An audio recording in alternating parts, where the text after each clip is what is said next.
मल्लिकार्जुन खड़गे कह रहे हैं कि पूरी ताकत लगाई, अमित शाह आए, सरकार आई, प्रधानमंत्री आए, उसके बावजूद 68 सीटें। जीवीएल डिफरेंस कुछ ज्यादा नहीं है, 68 और 128, मतलब इतना तो उम्मीद नहीं की होगी। हमको लग रहा था, आपको लग रहा होगा नेक एंड नेक रहेगा, कुछ 10, 5, 15, 20 सीटें ऊपर नीचे, लेकिन 60 सीटों का डिफरेंस है, 60 सीट्स जीवीएल। हाँ, बड़ी बिल्कुल बड़ा अंतर है, इसमें कोई नंबर्स स्क्रीन पर स्पष्ट दिख रहे हैं, बट लेकिन ये वोटों में जब देखेंगे, क्योंकि जब तक आप वोट का आकलन नहीं करेंगे, सीटों में हमें बड़े नुकसान हुआ है, मैं मानता हूं, बट लेकिन हमारा एक वोट नहीं घटा है, तो इसलिए हम अपने वोटर्स हमसे नाराज होकर नहीं निकले। ये एक तरह से देखा जाए तो कांग्रेस जेडीएस गठबंधन का जो फायदा मिल सकता था कांग्रेस जेडीएस को, वो ऐसा गठबंधन का फायदा बिना गठबंधन मिला है। जेडीएस के वोट ट्रांसफर हुए, तो इसलिए हमारे लिए बिल्कुल एक सेटबैक है, इसमें मानने में कोई कठिनाई नहीं है, मानना ही पड़ेगा, बट लेकिन ये ऐसा हमारा वोटर हमसे अलग नहीं हुआ, तो इसलिए इस रूप से देखा जाए तो ये anti government anti party vote नहीं है। अपोजिशन के कॉम्बिनेशन की वजह से, उनके वोट यूनाइट होने की वजह से हमें नुकसान हुआ है। ठीक है, जीवीएल अशोक वानखेड़े हैं, वो आपसे एक सवाल पूछना चाह रहे हैं। अशोक, आप पूछ सकते हैं सीधा। जीवीएल जो ये आंकड़े हमको दिखा रहे हैं, वो ये बता रहे हैं कि 35 सीटें ऐसी है बीजेपी की जो कांग्रेस ने छीनी है, और जेडीएस की कम से कम उन्होंने 15 सीटें छीनी है। कांग्रेस ने जो मुस्लिम के लिए आरक्षण बोला और बजरंग दल का जो बैन है, वो कहीं ना कहीं कांग्रेस को ओल्ड मैसूर में फायदा दे गया, और जो मुस्लिम वोट स्प्लिट होता था जेडीएस और कांग्रेस के बीच में, वो कांग्रेस के पक्ष में आया। ये कोई गठबंधन नहीं था जेडीएस का और कांग्रेस का जो फ्रेंडली कॉन्टेस्ट हो, दोनों आपस में लड़ रहे थे, और ओल्ड मैसूर में तो जेडीएस और कांग्रेस ही आमने सामने है, बीजेपी तो बहुत कम है वहां पे।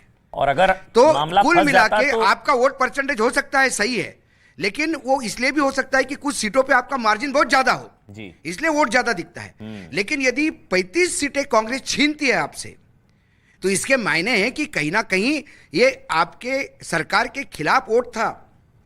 या ऐसा नहीं कह सकते कि वोट परसेंटेज ठीक है तो लोग हमारे साथ है, तो उस हिसाब से 35% यदि जनता लोकसभा में नरेंद्र मोदी जी के साथ है, तो 65% बाहर है। जीवीएल बोलिए जीवीएल, उसके बाद सैयद जवाद और राहुल आ रहा हूं। शुक्रिया जी, आ रहा हूं। देखिए, ये देखिए, जो सीट हमसे कांग्रेस जो छीनी है, जो अशोक जी कह रहे हैं 35 सीट, वो सीट छीनने का कारण केवल बीजेपी का वोट घटने से नहीं, जेडीयू का वोट ट्रांसफर होने में, जो बाइपोलर कॉन्टेस्ट नहीं था, जो एक्चुअली त्रिकोणीय संघर्ष था, वो कुछ भी कारण हो, केवल ये माइनॉरिटी वोट के कारण ऐसा है, ऐसा मैं नहीं मानता हूं। तो आप एक विश्लेषक के तौर पर आप मान सकते हैं, क्योंकि इतना बड़ा फैक्टर कर्नाटक में मुस्लिम वोट नहीं है, ये इतनी बड़ी तादाद में नहीं है। ये त्रिकोणीय तो था मुकाबला, जेडीएस के वोटर, कांग्रेस बीजेपी त्रिकोणीय मुकाबला ही तो था, ये मुकाबला तो त्रिकोणीय था, गठबंधन तो था ही नहीं कांग्रेस जेडीएस का मुकाबला। नहीं, त्रिकोणीय संघर्ष जो वाकई था, वो एक्चुअली ग्राउंड लेवल पर एक तरह से डायरेक्ट सीधा कॉन्टेस्ट हो गया, क्योंकि जनता ने सोचा होगा कि हमें सरकार को बहुमत से लाना है, और जेडीएस के voter by nature they are not pro Congress, pro BJP voter, तो इसलिए उनका कन्वर्शन कांग्रेस में हुआ हो, यह विश्लेषण की बात है। हमारा वोट घट जाता, हमें मान लीजिए 28% वोट मिलता, 25, क्योंकि जो आप जिस प्रकार का प्रोजेक्शन कर रहे थे, सरकार के खिलाफ लोग हैं, बीजेपी को नकार रहे होते, तो हमारा 36% वोट नहीं मिलता, हमको 28 से 25% वोट पर सिमट जाते हम। अच्छा, राहुल लाल हैं, और वो एक सवाल पूछना चाह रहे हैं आपसे। राहुल, नहीं, देखिए, जो बार बार जीवीएल साहब कहना चाह रहे हैं कि भाई एक तरह से अनकहा ढंग से गठबंधन हुआ, तो आप देखिए कि जिन क्षेत्र में एक तो देखिए, सबसे पहले तो ये हमें ऐसा दिख रहा है कि कांग्रेस की बिल्कुल इतनी तेज लहर थी कि उस पूरे मामले में 13% केवल जो है कि वोट उनको आया है, जेडीएस को आया है, तो पूरा मुकाबला जो है कहीं कहीं बीजेपी बनाम कांग्रेस की स्थिति थी। और ऐसे भी अगर जेडीएस को देखें तो जेडीएस आखिर ओल्ड मैसूर के अलावा और कहीं कहां पे है? आप अगर तटवर्ती क्षेत्र में बीजेपी का बहुत प्रचंड स्थिति रहती थी, वहां पे आप नुकसान में, वहां पे नुकसान में जेडीएस आपको नहीं करता था। मध्य कर्नाटक में आप आगे होते थे, वहां पे जेडीएस नहीं होता था। तो कहीं न कहीं ये चीज तो मानना पड़ेगा कि बीजेपी और कांग्रेस के आमने सामने फाइट में आप नुकसान की स्थिति में रहे। ठीक है, सैयद बोलिए। सैयद आ रहा हूं, जीवीएल 1 मिनट आ रहा हूं, बोलिए। जीवीएल साहब, क्या कांग्रेस के अंडर करंट को पहचानने में शीर्ष नेतृत्व से गलती हुई? उन्होंने कांग्रेस को अंडर एस्टिमेट करा, और इसके बाद क्या शीर्ष नेतृत्व के ऊपर सवाल नहीं खड़े होना चाहिए? जिस तरीके से आपको हिमाचल के अंदर हार मिली, उसके बाद आपने पता है कर्नाटक को आप किस तरीके से लूज करा, तो कहीं ना कहीं मुझे लगता है जो चाणक्य नीति है वो भी फेल हुई है, और जो अशोक जी कह रहे थे कि भाई आपका जो मोदी मैजिक है वो भी काम नहीं कर रहा। लेकिन अब अगर सवाल कोई खड़े करेगा तो बिल्ली के गले के अंदर घंटी कौन बांधेगा, इसके ऊपर भी एक सवाल करिएगा। सुप्रिया एक मिनट, जीवीएल एक मिनट और दीजिए, बोलिए सुप्रिया। देखिए, ये तो है कि जिस तरह से पूरी ताकत झोंक दी गई थी, उसके बावजूद भी ये बड़ी हार है। मेरा एक सवाल है कि क्या लगता है आपको कि ये अंदरूनी कहीं ना कहीं कला है जिसकी वजह से ये हार का सामना करना पड़ा?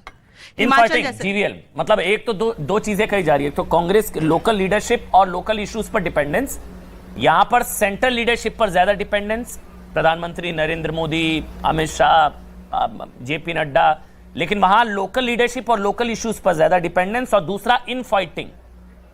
मतलब क्या ये दो वजह, क्या रीजंस आपको क्या लगते हैं कि 65 और अब ये डिफरेंस लगातार बढ़ता जा रहा है, लगभग डबल हो रहा है? तो अच्छा, डबल हो गया, मतलब 65 130 131, बीजेपी 65 है और कांग्रेस 131 है, डबल।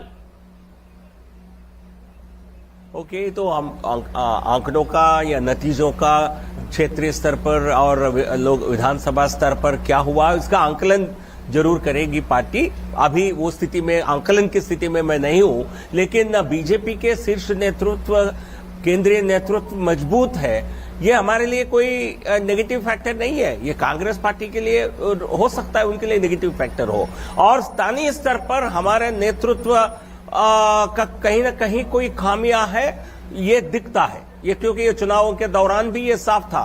बट लेकिन उसका विश्लेषण करेंगे, कहीं ना कहीं नेगेटिव प्रचार करने में, नेगेटिव प्रचार जो हुआ उसको रोकने में हम शायद नाकाम रहे हैं।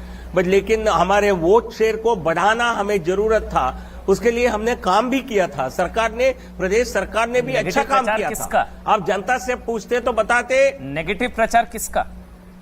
नहीं, नेगेटिव कैंपेनिंग बहुत हुआ है, तो इसके बारे में अभी किसने विश्लेषण करेगी पार्टी, केंद्र, राज्य, प्रदेश पर। नहीं, विरोधी दल के द्वारा जो हमारे खिलाफ जो नेगेटिव कैंपेन हुआ, उसको कहीं ना कहीं रोकने में हमारे तरफ से चूक हुई, ऐसा मुझे लगता है। एक विश्लेषण के तौर पर बता रहा हूं। लेकिन वोट तो पॉजिटिव पड़ गया ना, नेगेटिव कैंपेनिंग का वोट पॉजिटिव पड़ गया उधर।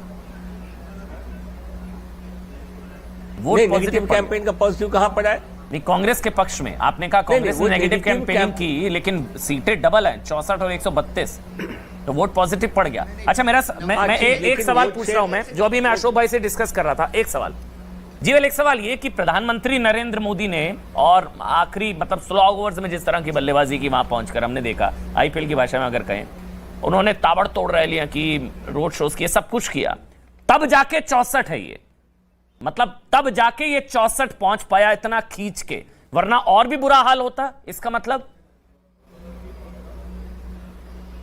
बिल्कुल हो सकता था, ये स्पष्ट रूप से दिख रहा है। तो हम विश्लेषण करेंगे, क्योंकि प्रधानमंत्री जी खासकर शहर में, बेंगलुरु शहर में बहुत इजाफा हुआ है। पार्टी के केवल शायद एक ही रीजन है जहां हमारा स्ट्रेंथ बढ़ी है। बट लेकिन ये जो हमारे खिलाफ जो प्रचार था वहां, ये कहीं ना कहीं हमको कुछ नुकसान किया है, ये लग रहा है कि। लेकिन स्थानीय नेतृत्व इसको पॉजिटिव जो काम किया है सरकार ने, उसका प्रोजेक्ट करने में कहीं ना कहीं हमारे खामियां रही है, मुझे ऐसा प्राथमिक विश्लेषण के रूप में दिख रहा है। बट लेकिन जो भी हो, बड़ा नुकसान हुआ है, हमारा वोट नहीं घटा है, लेकिन हमारी बड़ी हार हो रही है, तो ये स्वाभाविक रूप से एक हमारे लिए चिंता का विषय है और विश्लेषण करने विषय है। एक मिनट, जेडीएस से शंकर अन्ना जुड़ गए हैं, जेडीएस से शंकर अन्ना, स्वागत है शंकर अन्ना जी न्यूज 18 इंडिया पर। बीजेपी कह रही है आपका अघोषित गठबंधन था कांग्रेस के साथ चुनाव से पहले, अघोषित गठबंधन एक तरीके से कांग्रेस के साथ, और इसी वजह से कांग्रेस को इतना फायदा मिल गया। शंकर अन्ना जी, और आपको 21 सीटें। नहीं, वो क्या होता है सर, अघोषित गठबंधन? अघोषित गठबंधन कोई करके 103 दिन पंचरत्न यात्रा करता है क्या? अघोषित गठबंधन करके कोई भी बेंगलुरु में 10 लाख को